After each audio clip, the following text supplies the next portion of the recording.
Salut tout le monde!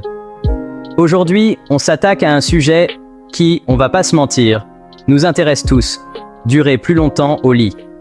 On va briser les tabous, on va parler franchement, et surtout, on va essayer de rigoler un peu. Parce que c'est important de ne pas se prendre la tête. Restez bien attentifs, parce qu'on va décortiquer ensemble 7 conseils pour devenir un vrai champion de l'endurance. Amoureuse. Prêt? C'est parti. Premier conseil, et pas des moindres, on parle de la vessie. La vessie, cet organe souvent négligé, joue un rôle crucial dans notre confort quotidien. Vous vous demandez peut-être pourquoi on parle de ça, mais vous allez voir, c'est plus important que vous ne le pensez. Et oui, vous avez bien entendu. La vessie peut avoir un impact significatif sur votre bien-être général, et même sur certains aspects de votre vie intime. On entend souvent dire qu'il faut faire pipi avant, mais en vrai, ça dépend vraiment de chacun. Certaines personnes trouvent qu'aller aux toilettes avant une activité importante les aide à se sentir plus à l'aise et moins distraites. Une vessie pleine, pour certains, ça peut booster l'excitation, alors que pour d'autres, ça va créer une envie pressante et les empêcher de se concentrer. Imaginez-vous dans une situation où vous devez vous concentrer, mais tout ce à quoi vous pouvez penser, c'est à votre envie d'aller aux toilettes. Pas très agréable, n'est-ce pas? Le mieux, c'est de tester les deux et de voir ce qui vous convient le mieux. Essayez de noter vos ressentis dans différentes situations. Peut-être que vous découvrirez que vous préférez avoir la vessie vide avant une réunion importante, mais pleine avant une sortie entre amis. N'hésitez pas à partager vos petites expériences en commentaire, avec respect bien sûr. Vos témoignages peuvent aider d'autres personnes à mieux comprendre leurs propres préférences et à trouver ce qui fonctionne le mieux pour elles. L'important, c'est d'être à l'aise et détendu pour vraiment profiter du moment. Que ce soit pour une activité quotidienne ou un moment spécial, votre confort est primordial. Alors, plutôt team vessie pleine ou team vessie vide? Faites-nous savoir ce que vous en pensez et comment vous gérez cette question dans votre vie quotidienne. Chaque expérience est unique, et il n'y a pas de bonne ou de mauvaise réponse. L'essentiel est de trouver ce qui vous permet de vous sentir le mieux possible. En fin de compte, la clé est de prêter attention à votre corps et à ses signaux. Écoutez-vous et adaptez-vous en conséquence. Vous serez surpris de voir à quel point de petits ajustements peuvent faire une grande différence dans votre confort et votre bien-être général. Pensez également à planifier vos activités en fonction de vos besoins. Si vous savez que vous allez être dans une situation où il sera difficile de trouver des toilettes, prenez des précautions à l'avance. Cela peut sembler évident, mais c'est souvent négligé.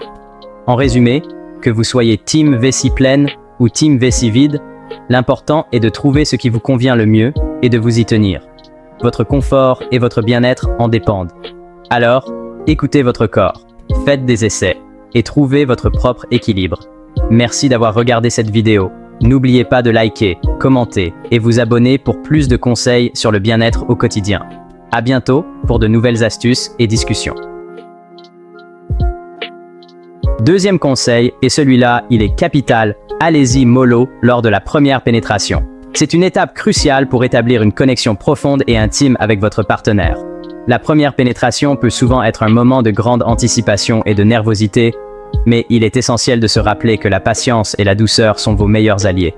Je sais, c'est plus facile à dire qu'à faire quand on est à fond. L'excitation peut être à son comble, et l'envie de se précipiter peut être très forte. Cependant, prendre le temps de respirer profondément et de se détendre peut faire toute la différence. Essayez de vous concentrer sur le moment présent et sur les sensations que vous ressentez. Mais croyez-moi, y aller en douceur au début, c'est vraiment la clé pour gérer son excitation et éviter de finir la course avant même d'avoir passé la ligne de départ. En prenant votre temps, vous permettez à votre corps de s'adapter et de mieux contrôler vos sensations. Cela peut également aider à prolonger le plaisir pour vous et votre partenaire. Privilégiez les caresses, les baisers, les jeux coquins. Ces moments de tendresse et de complicité sont essentiels pour créer une atmosphère de confiance et de confort. Les préliminaires ne sont pas seulement une étape avant l'acte sexuel, mais une partie intégrante de l'expérience qui peut intensifier le plaisir. L'objectif, c'est de faire monter la température petit à petit, de créer une tension sexuelle bien présente. En prenant le temps de savourer chaque moment, vous construisez une anticipation qui peut rendre l'expérience encore plus excitante. Les regards, les sourires, les gestes tendres, tout cela contribue à créer une connexion profonde et passionnée.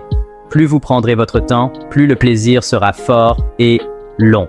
En fin de compte, il s'agit de savourer chaque instant et de profiter pleinement de l'expérience. La patience et la douceur peuvent transformer une simple rencontre en un moment inoubliable de plaisir partagé. Alors, rappelez-vous, doucement, on démarre. On passe au troisième conseil, et là, on aborde un sujet un peu tabou, mais hyper important, la lubrification. Messieurs, oubliez vos idées reçues, le lubrifiant, c'est pas que pour les femmes ou les couples qui ont des soucis. Un manque de lubrification, ça peut rendre les rapports douloureux, et ça, c'est pas vraiment sexy, vous en conviendrez. Alors, n'hésitez pas à utiliser un lubrifiant à base d'eau, compatible avec les préservatifs, pour plus de confort et de plaisir. Croyez-moi, ça change tout. Quatrième conseil, et celui-ci s'adresse en particulier aux hommes. Musclez votre périnée. Le périnée est souvent négligé, mais il joue un rôle crucial dans notre bien-être général. C'est quoi le périnée? C'est un ensemble de muscles situés entre le pubis et le coccyx, formant le plancher pelvien. C'est un ensemble de muscles qui soutient la vessie, le rectum et, vous l'aurez deviné, le pénis. Ces muscles sont essentiels pour plusieurs fonctions corporelles. Un périnée musclé, c'est l'assurance d'une meilleure érection, d'une meilleure endurance et d'un meilleur contrôle de l'éjaculation. En plus, il aide à prévenir l'incontinence urinaire et à améliorer la posture. Alors, on n'hésite pas à faire quelques exercices de Kegel tous les jours. Ces exercices sont simples et peuvent être faits n'importe où, que ce soit au bureau, en regardant la télévision ou même en conduisant. Pour ceux qui ne savent pas comment faire, on contracte les muscles comme si on voulait se retenir d'uriner, on tient quelques secondes et on relâche. Répétez ce mouvement plusieurs fois de suite. On peut commencer par des séries de 10 contractions, 3 fois par jour. Avec le temps, vous pouvez augmenter la durée de la contraction et le nombre de répétitions. Facile, non? En plus, ces exercices peuvent être intégrés dans votre routine quotidienne sans effort supplémentaire. Les bienfaits ne se limitent pas seulement à la santé sexuelle. Un périnée fort contribue également à une meilleure stabilité du tronc, ce qui peut améliorer vos performances dans d'autres activités physiques comme la course, le yoga et même la musculation. En renforçant ces muscles, vous pouvez également réduire les douleurs lombaires et améliorer votre posture générale. C'est un petit effort pour des bénéfices considérables. Alors, n'attendez plus. Intégrez les exercices de Kegel dans votre routine quotidienne et ressentez la différence. Votre corps vous remerciera et vous vous sentirez plus fort et plus confiant. Rappelez-vous, la clé est la régularité. Comme pour tout entraînement, la constance est essentielle pour voir des résultats. Alors, mon ami, entraîne-toi et prends soin de ton périnée. Cinquième conseil, et il concerne ce qu'on mange. Eh oui, on n'est pas des saints, et il y a des aliments qui peuvent nous jouer des tours au lit. On évite donc les gros repas trop riches en graisse avant l'acte, parce qu'ils donnent envie de dormir et détournent le sang de l'estomac vers la digestion. On limite aussi l'alcool, qui peut diminuer la sensibilité et rendre l'érection plus difficile.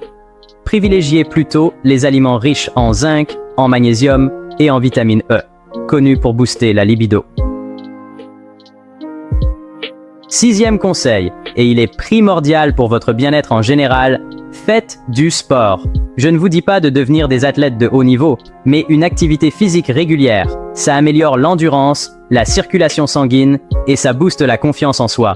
Et qui dit confiance en soi, dit meilleure performance au lit. Alors, on enfile ses baskets et on va courir, nager, danser, peu importe, du moment que ça vous fait du bien.